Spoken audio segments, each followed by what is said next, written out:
खालिद साहब, एक मिनट खालिद साहब, ये जो मामला है इसके ऊपर एक नेशनल डायलॉग हो जाए, चाहे बंद कमरों में हो जाए, हमें मीडिया वालों को भी ना दिखाएं, तो मेरे ख्याल में वे फॉरवर्ड की बुनियाद उसी से पड़ेगी जहां इस्टेब्लिशमेंट के लोग भी बैठे हो, डीजीआई बैठे हो अंदर, मीटिंग के अंदर बैठे हो, डीजीएमओ बैठे हो, या और कोई कमांडर सदर्न कमांड बैठे हो, ये पेशावर वाले कोर कमांडर बैठे हो, इनके 5-5, 10-10 जो सरकर्दा लोग बैठे हो और बैठ के एक मनसूबा बनाए, फाइनलाइज करें। मलिक साहब, मेरा ख्याल है पूरी दुनिया में जो भी पायदार हल निकाले गए हैं वो टेबल पर ही बैठ के निकाले गए हैं। और मैं क्योंकि मिलिट्री से ताल्लुक है, तो जंग भी क्यों मुसल्लत की जाती है?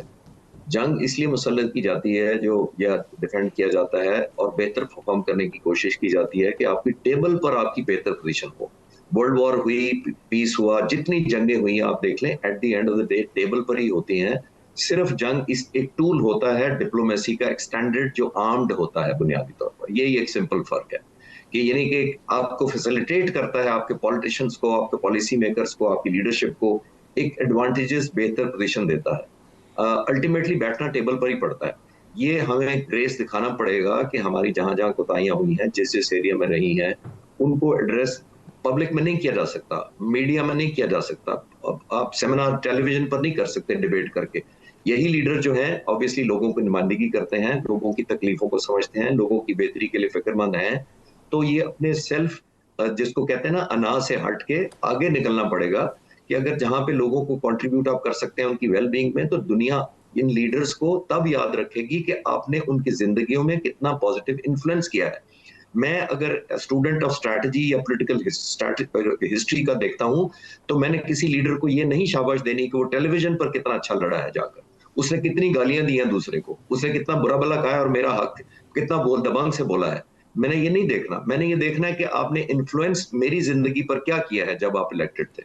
और हिस्ट्री भी इनको इसी तरह याद रखेगी, तमाम लीडर्स को। और दुनिया में आप देख लिए, नेल्सन मंडेला था हो या कायदे आजम हो, उन्होंने जिंदगियों पर इन्फ्लुएंस छोड़ा था तो दुनिया में याद रखे। उनकी प्रॉपर्टी किसी को याद नहीं है, उनका बैंक बैलेंस भी किसी को याद नहीं है, उनके पास गाड़ियां कितनी थी वो भी किसी को याद नहीं है। सिर्फ याद है तो मुझे उनका इन्फ्लुएंस याद है कि मेरी जिंदगी पर एक कायदे आजम का क्या इन्फ्लुएंस है।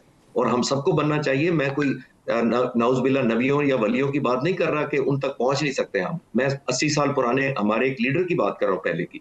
तो हिस्ट्री याद रखेगी सिर्फ उनको जो इन्फ्लुएंस छोड़ के जाएंगे अपनी जिंदगी लोगों के ऊपर।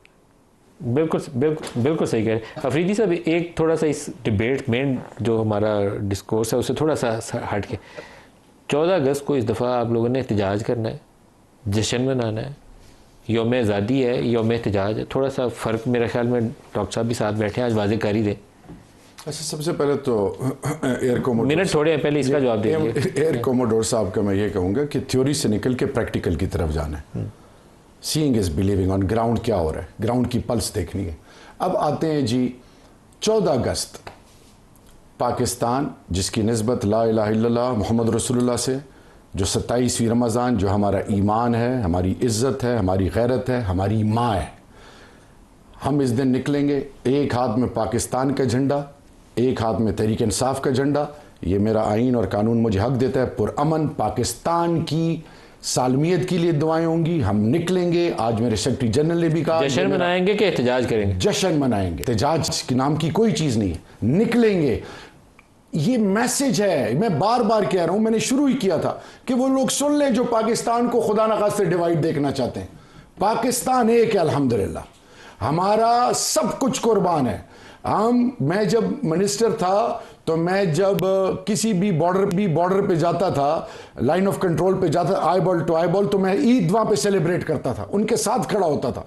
आज हम सब, तमाम पॉलिटिकल पार्टीज, पूरा पार्लियामान, मैं यही तो चाहता हूं कि सबको ओन करें, सबको साथ लेके चलें।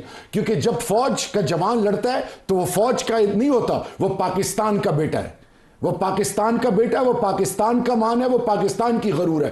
और फिर जब पाकिस्तान की कोई खिलाफ वर्जी कोई करे, पाकिस्तान के किसी घर को टारगेट करे, पाकिस्तान के किसी जर्रे को टारगेट करे, तो ये ना हो कि ये सिर्फ उस इलाके का है। वो मैसेज है कि उसने पाकिस्तान को ललकारा है तो पाकिस्तान उसको फिर बिल्कुल बेफिटिंग रिस्पॉन्स करे। जो भी बॉर्डर के ऊपर खड़ा जान दे रहा है वो पाकिस्तान का बेटा है, फख्र है। खालिद चिश्ती साहब, ये जो पाकिस्तान के लिए टीटीपी और ये जो बलूचिस्तान के अंदर BLO या मजीद ब्रिगेड डिवाइडेड हो, ये बड़ा दर्द-ए-सर बने हुए हैं फॉर लास्ट मैनी ईयर्स। लेकिन अभी अमेरिका से, वाशिंगटन से ये जो डेवलपमेंट है, ये शायद यूरोपियन यूनियन से भी हमें इस इशू पे सपोर्ट मिल जाए, तो हमें डिसाइसिवली एक्ट करने के लिए अपना हाउस इन ऑर्डर भी करना पड़ेगा और प्लान भी करना पड़ेगा फॉर एग्जीक्यूशन, कि इसको एरियाज़ को क्लियर कर लें। रोज़ रोज़ कभी हम साफ करते हैं, फिर कभी दरवाज़ा खोल देते हैं। एक दफ़ा मुस्तकिल पॉलिसी अपना लें कि हमने करना क्या है पाकिस्तान के साथ। थैंक यू मालिक साहब मुझे इनवाइट करने का। ये आपने बिल्कुल ठीक कहा। और जब ये मार्का खत्म हुआ था मई का, तो उस वक्त भी आप जैसे एनालिस्ट मुझसे पूछते थे तो मेरा यही था कि हिंदुस्तान के पास अब क्या ऑप्शन है। हिंदुस्तान के पास ऑप्शन ही यही थी कि वो प्रॉक्सी वॉर में जाए, जो पहले भी वो करते रहे हैं, लेकिन अब ज्यादा उन पे ऑब्लिगेशन हो गई थी कि उन्होंने कोई टेक होम, जिसको कहते हैं मिलिट्री ऑब्जेक्टिव्स, तो कोई पॉलिटिकल ऑब्जेक्टिव्स के साथ मिक्स कर दिया। तो वो कोई दिखा नहीं सके अपने लोगों को, इतनी बड़ी पॉपुलेशन को। पहले वॉर मॉन्गरिंग की तरफ ले गए, पहले एक हाइप क्रिएट की कि पाकिस्तान को सबक सिखाएंगे। सबक तो सिखाया नहीं जा सका, उल्टा अपने जहाज भी लूज करवाए, एम्बेरसमेंट भी हुई। तो वो उनके पास ऑप्शन ही ये थी कि वो प्रॉक्सी वॉर की तरफ जाएं, और ये बलूचिस्तान और केपीके में खास तौर पर अनफॉर्चुनेटली उधर का ज्यादा नेटवर्क है, तो उसको एक्सप्लॉइट करें। और ये कोई सरप्राइज या शॉक नहीं है। ऑब्वियसली उनके पास जहां पे भी उनको वैक्यूम नजर आएगा, जहां पे उनको सिंपथाइजर नजर आएंगे किसी वजह से भी, चाहे वो अंडर प्रिविलेज होने की वजह से हो, डेप्रिविएशन की वजह से हो, वो दुश्मन उसको कैपिटलाइज करेगा। जो वाशिंगटन से या अमेरिका से आना, मैं आजकल कनाडा और यूएसए पे ही विजिट पे हूँ, यहाँ पे ये बहुत बड़ी अचीवमेंट गिनी जा रही है। मैं लोगों से मिलता हूँ, लेकिन आप नोट करें, मुझे कल परसों से 2-3 इंडियन और खासतौर पे जो सिख बैकग्राउंड के जो चैनल्स हैं, उन्होंने मुझे इनवाइट किया कि जी आप इस पे बात करें। देखें जी, दहशतगर्दी तो हालांकि जो फील्ड मार्शल का आपने कहा कि जो बयान मिस इंटरप्रेट किया जा रहा है, उस पे वो बात करना चाहते हैं, because they want to create an impression America में और कनाडा में कि पाकिस्तान जो है वो इररिस्पॉन्सिबल मुल्क है, और पाकिस्तान की तरफ से जो वॉर मॉन्गरिंग हाईएस्ट लेवल पे, हालांकि वो बेसलेस है, जो हुकूमत पाकिस्तान ने डिनाई भी कर दिया। तो ये अब वॉर ऑफ परसेप्शन बनती जा रही है। इसमें कोई शक नहीं है कि ये बड़ी कामयाबी है कि अमेरिका कन्विंस हो जाए। लेकिन आपने अपने इंट्रोडक्शन के शुरू में बड़ी अच्छी बात खालिद चिश्ती सर, जी बताइए। जी, मैं ये कह रहा था कि आपने इंट्रोडक्शन के शुरू में बड़ी अच्छी बात कही थी, जो बड़ी रेलेवेंट है। देखिए, सारी दुनिया में लोग अपनी नेशनल इंटरेस्ट के हिसाब से आपसे डील करते हैं। यही सी पैक है जो कभी अच्छा नहीं लगता था और सैबोटाज किया जाता था हर तरफ से, क्योंकि चाइना उसमें इन्वॉल्व था। आपने देखा कि हमें तेल लेने पर कंपेल किया जाता है कि ना लें, हम दूसरे मुल्कों से जहाँ से हम सस्ता लेते हैं।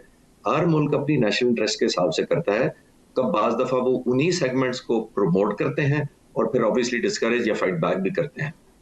डिपेंडेंट होता है कि आपकी अपनी क्या रेलेवेंस है।